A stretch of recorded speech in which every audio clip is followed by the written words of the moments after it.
আসসালামু আলাইকুম everyone, welcome back to my channel রেনেসের শম্পা কুকিং রেসিপি। আপনারা হয়তো সকলেই কম বেশি জানেন সজনে ডাঁটার উপকারিতা সম্পর্কে। আজকে আমি সেই সজনে ডাঁটারই একটা ইউনিক রেসিপি নিয়ে এসেছি। আমি আজকে আপনাদের সাথে শেয়ার করব সজনে ডাঁটার ভর্তা রেসিপি। আমি কিভাবে আজকে এই ভর্তাটা তৈরি করব দেখতে থাকুন। প্রথমে সজনে ডাঁটা থেকে উপরের এই স্ক্রিনটাকে এভাবে চাকুর সাহায্যে ছাড়িয়ে নেব। সজনে ডাঁটা কিন্তু খুবই স্বাস্থ্যের জন্য উপকারী। সজনে ডাঁটায় শ্বাসকষ্ট রোগটি দ্রুত সারতে সাহায্য করে, অ্যালার্জি প্রতিরোধ করে, কোষ্ঠকাঠিন্য দূর করে, কিডনি ও লিভার সুরক্ষিত রাখে। এছাড়াও কিন্তু শরীরের বাড়তি ওজন কমাতেও সাহায্য করে। সেই সজনে ডাঁটা তাহলে এই গরমে আমাদের স্বাস্থ্যের জন্য কতটা উপকারী সেটা কিন্তু অবশ্যই আপনারা বুঝতে পারছেন। সজনে ডাঁটা যারা খেতে পছন্দ করে না তাদের জন্য এটা কিন্তু খুবই একটা উপকারী রেসিপি।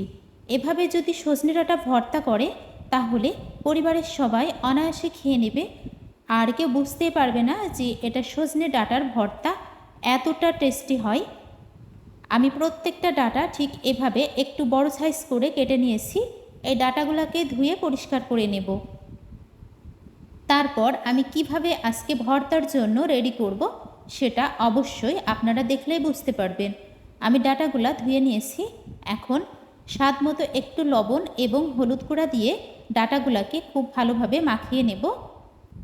তাছাড়া আপনারা কি জানেন সজনে ডাঁটাকে একটি সুপারফুড হিসাবে বিবেচনা করা হয়, কারণ এটিতে দুধের চেয়ে 4 গুণ ক্যালসিয়াম রয়েছে, কলার চেয়ে 3 গুণ পটাশিয়াম রয়েছে এবং মাংসের চেয়ে 2 গুণ প্রোটিন রয়েছে।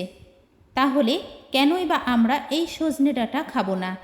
অবশ্যই কিন্তু সজনে ডাঁটা দিয়ে এই গরমে ভিন্ন ভিন্ন রেসিপি করে আপনারা খেতে পারেন।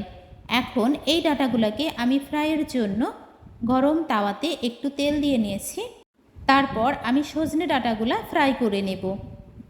এখন কিন্তু ওয়েদারটা খুবই খারাপ, ছোট থেকে বড়দের সবারই ঠান্ডা, জ্বর ও কাশি বিভিন্ন রকম সমস্যা দেখা দিচ্ছে। আমরা যদি এই সজনে ডাঁটা খেতে পারি তাহলে ঠান্ডা, জ্বর এবং কাশি নিমিষেই দূর হয়ে যাবে। তাছাড়া যাদের ডায়াবেটিস আছে, ডায়াবেটিস নিয়ন্ত্রণেও সাহায্য করবে। বিভিন্ন ধরনের বসন্ত রোগ, পক্স, এগুলাতেও কিন্তু প্রতিষেধক হিসাবে কাজ করবে এই সজনে ডাঁটা। অ্যালার্জির জন্য অনেকেরই শ্বাসকষ্ট হয়, সেটাও কিন্তু এই সজনে ডাঁটা দূর করতে সাহায্য করবে। যাদের উচ্চ রক্তচাপ আছে সেটাও নিয়ন্ত্রণ করবে। মুখের রুচি বাড়াতে সাহায্য করবে, হাড় শক্ত ও মজবুত করবে, রোগ প্রতিরোধ ক্ষমতা বাড়াতে সাহায্য করবে, পেটের বিভিন্ন ধরনের সমস্যা সমাধান করবে। তাহলে আপনারা বুঝতেই পারছেন সজনে ডাঁটা আমাদের শরীরের জন্য কতটা বেশি উপকারী। কথা বলতে বলতে আমার সজনে ডাঁটাগুলা ফ্রাই করা হয়ে গিয়েছে। এখন এই সজনে ডাঁটার ভেতরের শাঁসগুলা আমি চামচের সাহায্যে ছাড়িয়ে নেব, আর উপর থেকে যে শক্ত একটা স্ক্রিন থাকবে সেটা কিন্তু ফেলে দেব। কারণ ভর্তার জন্য এভাবে করে নিলে একেবারে পারফেক্ট ভর্তা তৈরি করে নিতে পারবেন আপনিও। আর এই ভর্তাটা নিমিষেই কিন্তু চেটেপুটে আপনার বাড়ির সকলে খেয়ে নেবে, এতটা টেস্টি হয়। অবশ্যই গরম ভাতের সাথে এই ভর্তাটা পরিবেশন করে নিতে হবে। আমি ভর্তাটা করেছিলাম, এটা কিন্তু বোঝার উপায় ছিল না যে এটা সজনে ডাঁটা ভর্তা। আমি অবশ্যই ফার্স্ট টাইম সজনে ডাঁটা ভর্তা করেছি, আমি আগে কখনো খাইনি সজনে ডাঁটা ভর্তা। আপনারাও অবশ্যই একদিন এভাবে সজনে ডাঁটা ভর্তা করে খেয়ে দেখতে পারেন। আমি কিভাবে ছাড়িয়ে নিচ্ছি অবশ্যই বুঝতে পারছেন। আর এই ভর্তার জন্য একটু বড় সাইজের আর একটু মোটা সাইজের কিন্তু সজনে ডাঁটা নিতে হবে। হাতের কাছে কিন্তু কম বেশি সবাই এখন এই সজনে ডাঁটাটা পেয়ে যাবেন, যেহেতু এটা সিজনাল একটা সবজি। গরমের দিনে এতটা বেশি উপকার স্বাস্থ্যের জন্য যেটা বলে শেষ করার মতো না। আমি সবটুকু এভাবে আঁশ ছাড়িয়ে নিয়েছি। এবার ভর্তাটা তৈরি করে নেব।